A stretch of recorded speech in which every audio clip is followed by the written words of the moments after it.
wassalamu hadiyalah.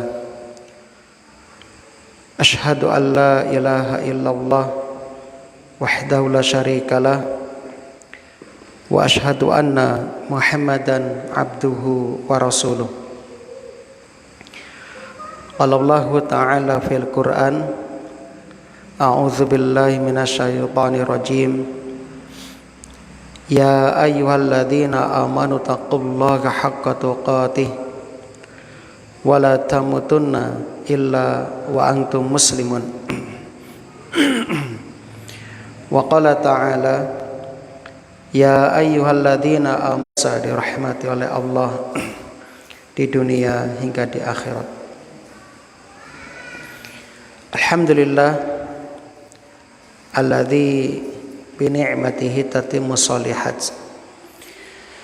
Segala puji bagi Allah yang dengan nikmatnya terima amal soleh kita, menjadikan bermanfaat ilmu kita, dan mudah-mudahan pula kita semuanya diwafatkan dalam keadaan husnul khatimah. Rabbana taqabbal minna innaka antas samiul alim. Allahumma anfa'na bima 'allamtana wa 'allimna ma yanfa'una wa zidna ilman. Allahumma tawaffana 'alal islam was sunnah. Allahumma rzuqna husnal khitam. Allahumma sallimna ila Ramadan wa sallim lana Ramadan wa tasallamhu minna mutaqabbalan. Salawat dan salam mudah-mudahan senantiasa tercurah limpahkan kepada Nabi kita Muhammad sallallahu alaihi wasallam, kepada keluarga dan juga para sahabatnya radhiyallahu anhum ajma'in. Allahumma shalli wa sallim wa barik ala nabiyyina Muhammad wa ala alihi wa ashabihi wa man tabi'ahum bi ihsanin ila yaumiddin. Para jamaah rahimani wa rahimakumullah, saat menika kula lan panjenengan sampun mlebet wonten ing wulan Sya'ban. Bulan Sya'ban adalah bulan ke-8 dari bulan-bulan Qamariyah. Bulan Sya'ban termasuk bulan yang mulia, dan bulan ini banyak dilalaikan oleh manusia karena yang harus kita persiapkan di bulan Sya'ban ini. Yang pertama, di bulan Sya'ban ini hendaknya kita melakukan persiapan menyambut Ramadan. Menyambut Ramadan. Kenapa? Karena masih banyak orang-orang yang berpuasa namun puasanya hanya mendapatkan lapar, haus, dahaga, lelah dan capek, tidak mendapatkan pahala. Kenapa? Karena kurangnya ilmu sebagai bekal utama untuk menyambut datangnya bulan Ramadan. Jadi Ramadan itu bukan hanya sekedar menahan lapar, menahan dahaga, menahan syahwat, tidak. Tapi di dalamnya terdapat momen-momen untuk kita berfastabiqul khairat, berlomba-lomba. Di dalamnya juga ada sholat taraweh, membaca Al-Quran, sedekah dan sebagainya. Nah, ini kesempatan emas untuk kita bersungguh-sungguh beribadah di bulan Ramadan. Anggap Ramadan yang akan datang, jika Allah mentakdirkan kita dapat berjumpa, anggap ini Ramadan terakhir kita. Yang kedua, hendaknya memperbanyak puasa sunnah di bulan Sya'ban, sebagaimana contoh Rasulullah sallallahu alaihi wasallam.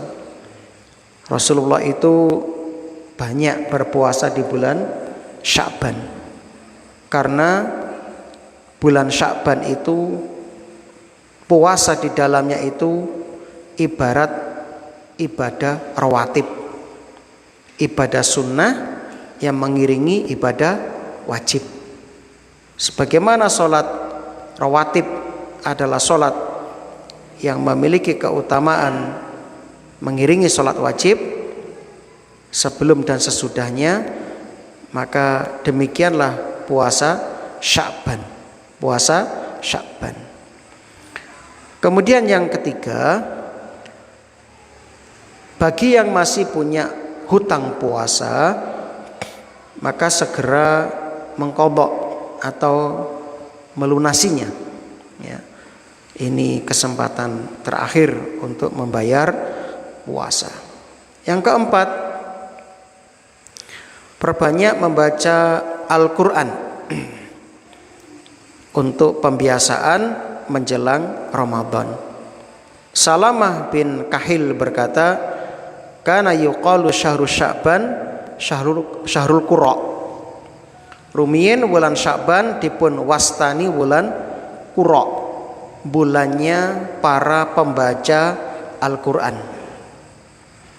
Bahkan sebagian ulama salaf 1 bulan sebelum Ramadan, yakni bulan Sya'ban, mereka sudah menutup saqiyya zar'i wa syahrul Ramadan syahrul hasaduz zar'i. Bulan Rajab adalah bulan saatnya menanam, bulan Sya'ban bulan menyiram tanaman, dan bulan Ramadan adalah bulan memanen. Mudah-mudahan Allah Subhanahu wa taala memberi kesempatan kepada kita dapat berjumpa dengan bulan Ramadan yang sebentar lagi akan datang. Alhamdulillah. Melanjutkan membacakan tafsir surah At-Talaq. Ayat yang kita bahas tentang menghitung iddah. Jadi kaum muslimin, ketika seorang suami menceraikan istrinya, hendaknya dia menghitung masa iddah. Masa iddah. Jadi pentingnya berilmu bagi para suami. Sebab banyak sekarang itu seorang suami menceraikan istri tanpa ilmu, asal cerai tanpa memperhatikan ya, batasan-batasan yang telah ditetapkan oleh syariat, sehingga banyak yang jatuh kepada dosa ya.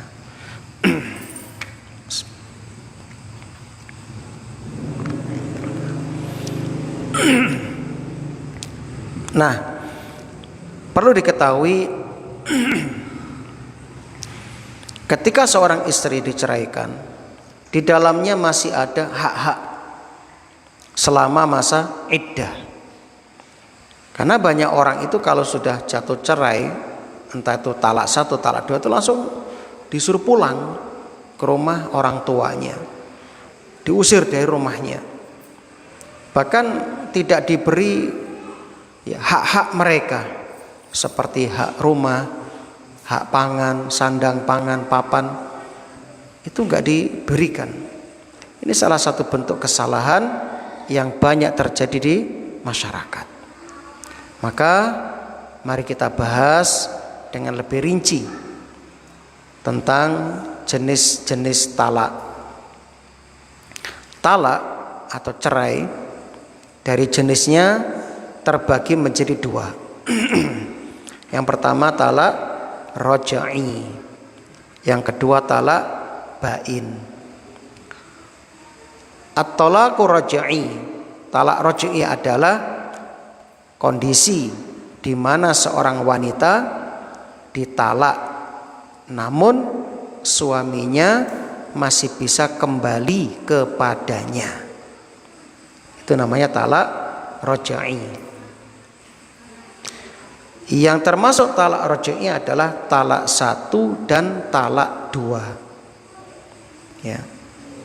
wanita yang ditalak 1 atau 2 selama masa iddahnya berlaku, maka statusnya masih sebagai istri, sehingga masih berlaku nafkah baginya, baik tempat tinggal maupun makanan. Ini tolong diperhatikan. Tapi wanita yang sedang menjalani masa iddah tidak boleh digauli ataupun dinikmati oleh suaminya. Jika seorang suami ingin menggauli istrinya, maka dia harus rujuk kepada sang istri dengan mendatangkan 2 orang saksi terlebih dahulu. Ya. Dan sang suami berhak untuk kembali kepada istrinya di masa iddahnya, ya, tanpa persetujuan siapapun. Itu masih hak suami. Itu masih hak suami. Kalau seandainya di masa iddah talak 1 dan 2 suami meninggal, maka istri mendapat warisan dari suaminya. Hal ini sebagaimana disebutkan dalam surah Al-Baqarah ayat 228. Allah berfirman tentang berapa lama masa iddah wanita yang diceraikan dalam keadaan dia suci. Wal mutallaqatu yatarabbasna bi anfusihinna salasata quru'. Dan para istri yang diceraikan, yang ditalak, wajib menahan diri mereka selama salasata quru', 3 kali quru'. Quru' itu apa? Ada 2 pendapat. Yang pertama, quru' bermakna haid, berarti 3 kali haid. Ada yang mengatakan quru' adalah 3 kali suci dari haid. Maka di sini kami mengambil pendapat yang mengatakan quru' adalah haid itu sendiri, karena hitungannya lebih sedikit daripada suci. Maka jika seorang wanita telah mengalami 3 kali haid, ya, setelah diceraikan, selesai sudah masa iddah, suami tidak boleh rujuk atau kembali kepada sang istri. Dan suami kalau ingin rujuk itu di masa iddah. Tapi kalau sudah lewat masa iddah, suami nekat ingin rujuk, maka suami harus melakukan ulang, yaitu harus ada lamaran, harus mendatangkan mahar lagi, wali dan saksi, mengulang pernikahan seperti awal dulu menikah. Itu Pak, kalau sudah lewat masa iddah pada talak raj'i. Yang kedua, talak bain. Talak bain ada 2. Ada talak bain bainuna sughra, ada talak bain bainuna kubro. Yang pertama, tolak bain bainuna sughra. Artinya seorang wanita ditalak dengan talak 1 atau talak 2, lantas habis masa iddahnya dan suaminya tidak segera rujuk kepadanya. Misalnya seorang wanita ditalak 1 atau talak 2, talak raj'i, iddahnya hampir habis, kurang 1 minggu. Dia ingatkan, "Mas, kurang seminggu iddahku entek loh mas, sampean piye, pingin balik apa ora?" Gak ada jawaban misalnya. Sampai selesai masa iddah habis, tiba-tiba bojone ngomong, "Dik, aku pingin balik." Nas, kalau ingin kembali harus mengulang lagi, dilamar maneh, ya, datangkan mas kawin baru, ada wali lagi, ada, ya seperti awal menikah.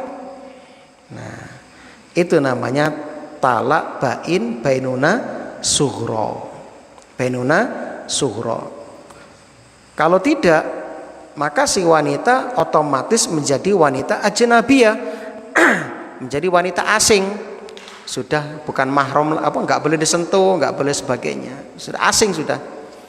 Sehingga si wanita bebas mau menerima pinangan laki-laki lain atau menerima pinangan bekas suaminya tadi. Nah begitu. Itu kaum muslimin yang berbahagia. Termasuk di dalamnya talak bain bainuna sughra itu, jika seorang suami menceraikan dengan cerai 1 atau 2, talak 1 dan 2, lantas suami menerima iwat.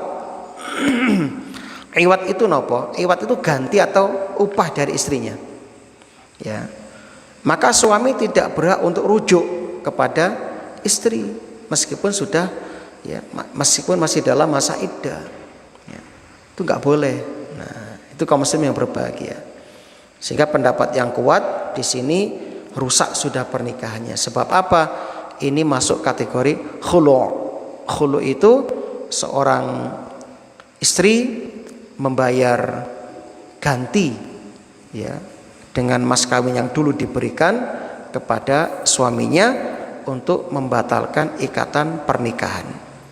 Ini pendapat yang kuat, walaupun juga ada yang berpendapat tetap dihitung sebagai talak 1 dan talak 2 sehingga masih bisa kembali. Wallahu alam, insyaallah yang lebih kuat pendapat yang kedua insyaallah. Yang kedua talak bain bainuna kubra. Itu talak 3. Kalau sudah jatuh talak 3, ini pun enggak langsung tapi berproses. Misalnya talak 1 dijatuhkan bulan ini, bulan Januari. Lalu selama masa iddah suami rujuk, selesai. Berjalan rumah tangga, Februari tukaran meneh, talak lagi, maka dihitung talak 2. Terus berjalan waktu, masa iddah, suami sudah mikir, ya istri juga mikir, balik meneh, ternyata bulan April tukaran meneh. Akhirnya suami mengatakan, "Dek, kamu tak cerai." Maka jatuh talak 3 sudah. Talak 3 sudah jatuh. Tapi kalau begini, baru menikah setelah 1 bulan tukaran, "Dek, kamu tak talak 3." Nah, itu enggak dihitung. Tetap dihitung 1. Begitu. Nah, maka nggih. Nah, jadi bainana kubra itu talak 3. Talak 3.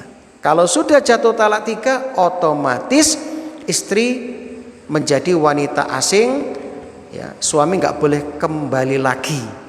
Istri enggak dapat, ya, nafkah, enggak dapat tempat tinggal, maka sudah boleh pergi. Dan di masa itu talak 3, ketika suaminya mati, istri enggak dapat warisan. Selesai. Nah, apa enggak ada harapan suami itu kembali? Ada.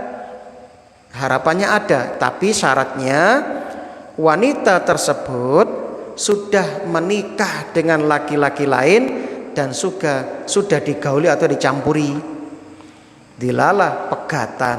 Nah, maka bekas suami yang pertama boleh rujuk dengan melamar kembali, mendatangkan mas kawin lagi, saksi dan wali lagi, seperti nikah baru lagi. Itu kaum muslimin yang berbahagia.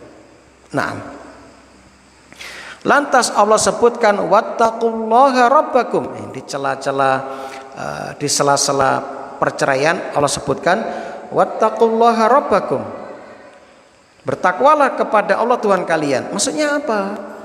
Seseorang yang menceraikan istrinya hendaknya dengan dasar takwa kepada Allah, tidak berdasarkan hawa nafsu, ya, sakarpe dhewe mboten, ya.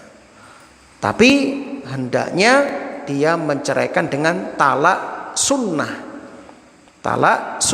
begitu. Sebagaimana sudah kita jelaskan. Ya, dan memang kita harus bertakwa dalam segala urusan kita. Dalam masalah-masalah kita wajib bertakwa. Nah, bertakwa.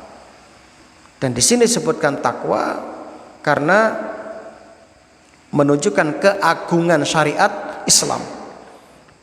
Bayangkan, masalah cerai diatur oleh Islam, ya. Kenapa? Allah nggak ingin kerusakan bagi hamba-hambanya. Allah ingin yang terbaik bagi hamba-hambanya. Dan perlu kami ingatkan, talak ini adalah langkah terakhir jamaah. Setelah berbagai upaya untuk mendamaikan tidak sukses, maka langkah terakhir adalah talak. Ingat, ini langkah terakhir, solusi terakhir. Ketika sudah nggak ada jalan, baru talak. Nah itu. Jadi kalau jenengan melakukan talak ini dengan bertakwa kepada Allah, maka suami istri akan mendapatkan pahala. Mendapatkan apa? Pahala. Ya, tapi kalau ngawur, tidak berdasarkan takwa dan ilmu syariat, maka nggak dapat pahala, bahkan bisa jadi mendapat dosa, kan begitu. Dan ini yang membuat aturan adalah Allah. Ingat, ini aturannya Gusti Allah. Kita tinggal sami'na wa ata'na. Sendiko dawuh, manut, mantep, madep, itu kita. Yakini jamaah, setiap peraturan yang dibuat oleh syariat itu pasti untuk kebaikan, kemaslahatan kita. Yakini itu.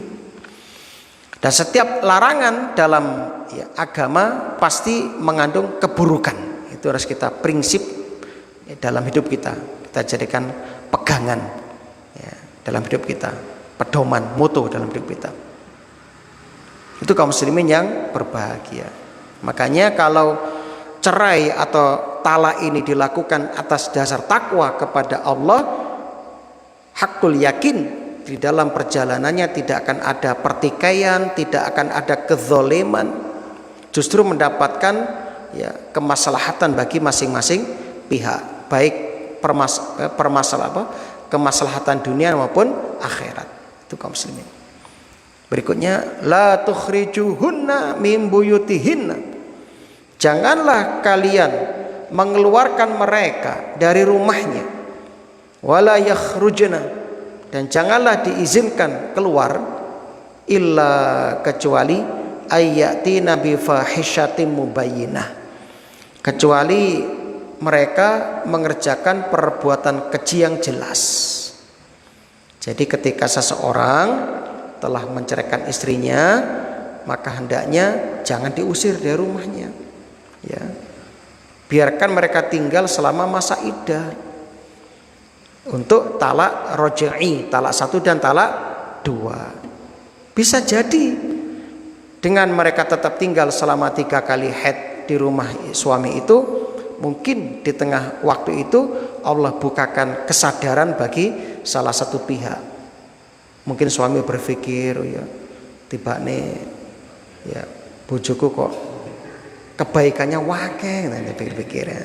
Di sawang-sawang kok tambah tua, tambah ngesake, tambah melas ya. Ndiki rekoso tak rebut teko bapak ibu tak jak merantau ado-ado mosok tak pegat. Masa ngerti? Ke anak ya wis akeh, jasane ya akeh, dieling-eling terus. Akhirnya sadar sih gak sida cerai dik. Bisa jadi toh? Bisa jadi.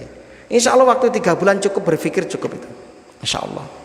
Ya, jadi sekali lagi, kalau ada kekurangan pada pasangan kita, maka hendaknya kita timbang-timbang dengan kebaikannya. Insya Allah kebaikannya lebih banyak daripada kekurangannya, insya Allah. Dan selama mereka di masa iddah, nggak boleh keluar tanpa izin suami. Haram hukumnya wanita yang dicerai 1 dan 2 selama masa iddah keluar tanpa izin suami. Kalau nekat dia keluar, dia telah berdosa, sebab dia melanggar syariat dan dia telah zalim. Nah, sekarang jangankan itu, banyak istri sekarang itu dikit-dikit minggat gitu kan ya, tanpa izin suami. Ini kan bagaimana ini?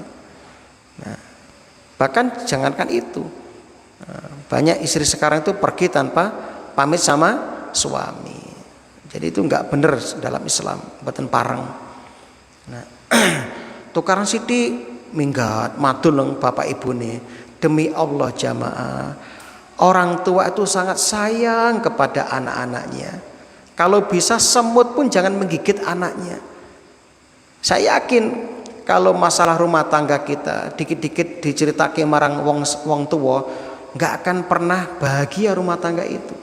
Orang tua pinginnya melok campur terus gitu loh. Akhirnya nggak dewasa Anda.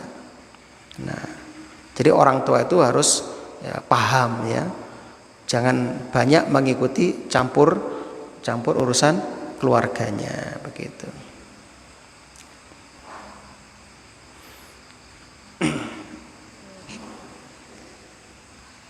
Halo, assalamualaikum. Waalaikumsalam warahmatullahi wabarakatuh. Oke, Mas Johan.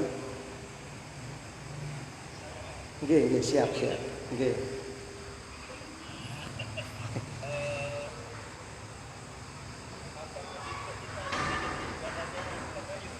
Besok saya ngisi di Tembok Rejo, di Bagus Salam. Nggih. Waalaikumsalam. Maka jadi kecuali mereka melakukan perbuatan keji, misalnya mereka jelas-jelas berzina baru ya, atau mereka menyakiti ya, suami, atau mereka menyakiti keluarga suami, mungkin ngelek-ngelek mertua misalnya. Ini baru. Nah, Anda kasih hukuman mereka ini, keluarkan di rumah, nggak apa-apa. Sedek tak balik ke kon, nang omah gur ge perkara wae misalnya. Wong tua dielek-elek misalnya kon. Nah, bojo dielek-elek misalnya. Ini boleh. Nah, tapi selama tidak terjadi perbuatan keji, istri nggak boleh dikeluarkan. Tetap selama masa iddah menjadi tanggung jawab suami untuk menafkahi, kemudian menjaga dan melindungi. Nah, begitu. Wa tilka hududullah, itulah hukum-hukum Allah. Wa may yata'adda hududallah faqad dzalama nafsah. Dan barang siapa melanggar hukum-hukum Allah, maka sungguh dia telah berbuat zalim terhadap dirinya sendiri. Masya Allah. Jadi kaum muslimin, perceraian bukan masalah sepele. Perceraian itu perkara yang penting. Sampai-sampai aturan-aturan perceraian ya diatur oleh Allah. Dikatakan hududullah, hukumnya Allah. Ya. Kalau Anda melanggar ini, zalim Anda.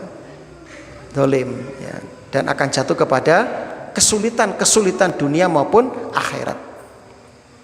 La tadri, kamu tidak mengetahui, la'allallaha yuhdisu ba'da dzalika amra. Bisa jadi setelah itu Allah mengadakan suatu ketentuan yang baru bagi kalian. Solusi artinya apa? Jika seseorang menceraikan istrinya dengan mengikuti aturan-aturan Allah, ya, menceraikan sesuai dengan sunnah, tidak mengeluarkan istri dari rumahnya sampai masa iddah selesai, bisa jadi Allah akan timbulkan suatu perkara yang baru.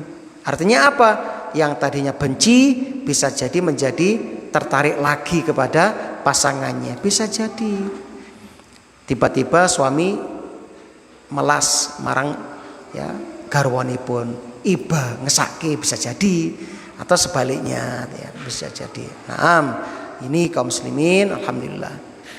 Taib, kita buka tanya jawab. Mungkin ada yang mau bertanya, silakan. Kalau bisa kita jawab, kalau nggak bisa, insya Allah kita carikan jawabannya.